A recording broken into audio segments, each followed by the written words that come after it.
I know, you haven't seen the stab marks on my back yet. Ooh, well, I mean, just to put the context in that era, the 90s, and specifically around 93 is when street culture really boomed, especially around the rave culture. And it was a period where Sal Barbier had come out with the Ralph Lauren polo graphic.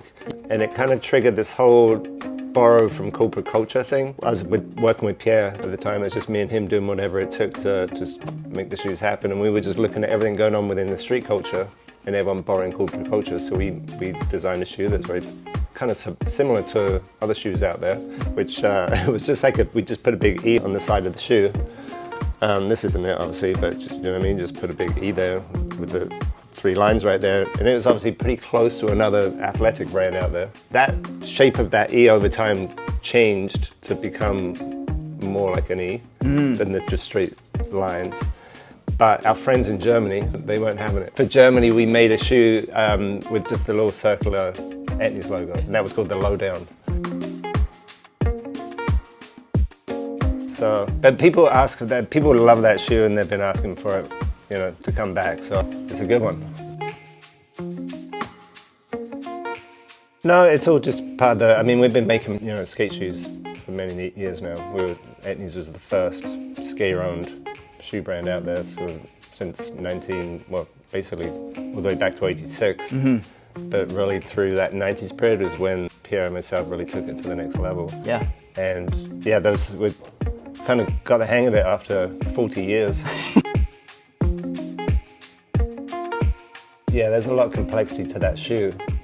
That shoe also had, in the shoes of that period, had a rubber called Goodyear 500 too, which was pretty ahead of its time. Thin crash pads inside to for the heel protection. So that shoe was really, really advanced, and the quality of the materials has always been high for Etnies. So that one was, yeah.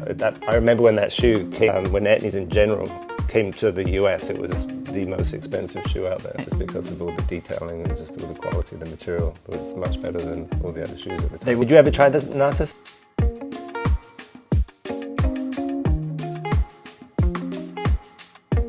Sole is a beautiful sole, just with all the lines and the shapes. It's very 90s. And then all of the riders, with TJ Rogers' favorite. Kelly loves it, Wade loves it. So it's just one of those things that like reinvent the wheel, you know. And it's just like we can just use the sole and plunk it on straight away. If we did the original sole, it would take way longer. It would cost way more. So we're just like, hey, let's just do this. There's always time down the road if we need to get, you know, and rebuild it to the exact specs. The overall reaction for the 298 has been really strong. People love the shoe. There's some really, really good ones. Really good ones. They're all good. The 298, the name came from the fact that the shoe originally came in 1998. It was in that period, 398. Same with the 197. It was like in 1997.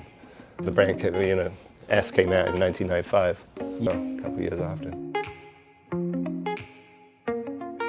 Yeah, exactly. I mean, it's something that we put a lot of time and energy into making sure that our quality and the comfort of the shoes is the best out there. So yeah, to your point, people probably are looking at the one that may be a lower entry point shoe versus the ones, I mean, these shoes, I mean, when you look at these and you feel these, it's nothing like it. So yeah, so quality has always been high on our list. Stash pockets. What is in the stash? Do you have anything hidden in your stash pocket?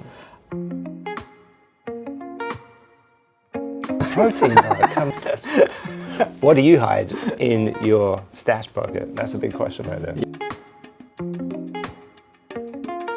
It's, again, we've been doing this for so long, so we kind of have seen the cycles of trends and fashion of what comes in and out. Right now, the 90s is big right now, so everyone wants shoes from the 90s. We got Billie Eilish rocking between the Etnies Kingpin or the Calicats, or she's even rocking the SXLs. But we're sitting, and then you got Bieber and all those guys. So they're kind of just, a lot of them, they're helping that 90s trend kind of grow on the mainstream level. So then for an account like Zoomies, they cater to that lifestyle side of skateboarding, which is on the outer rings, you know, outside of the core. Yeah. So there's those things definitely complement each other and drive a lot of the trends out there. So then from Seth's standpoint, he gets to see all of the brands out there, and he's a huge fan of all the, you know, of Etnies, S and Emerica. And he just be like, hey, you got to bring this shoe back. So it's like the Emerica Mute.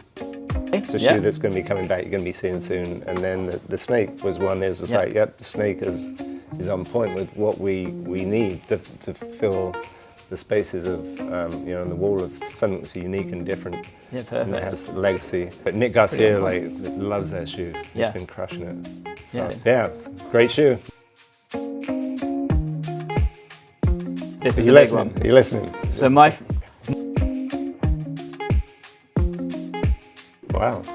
You mean the Adrian drop? Where you been? Like it was never called that. It never called it elevator drop. I always call it, I call it today, the Adrian drop. Thanks, Adrian. I mean, every time I drop in, I think of you, and I want to appreciate for everything you've done for me and my family. I'm getting emotional right now. When am I going to meet Adrian? Because it's like so many. I've got his tattoo on my back with a picture of an Adrian drop. He did. Put it here. Yeah. Good job, Adrian. Thank you.